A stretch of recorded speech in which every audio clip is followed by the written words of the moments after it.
لسه مكملين مع حضراتكم، وهنكمل عجلة الحياة وعلاقتها أيضا بالتوازن وبالصحة النفسية من خلال لقائنا مع خبيرة التنمية البشرية دكتور هالة سكر.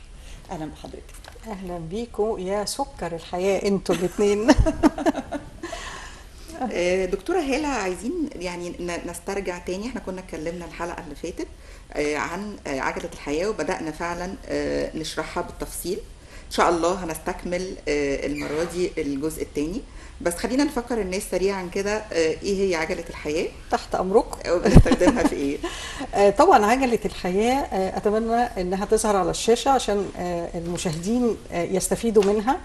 عجله الحياه دي بتدي مؤشر لكل شخص يقدر يعملها لنفسه، هو الوحيد القادر على انه يقيم نفسه.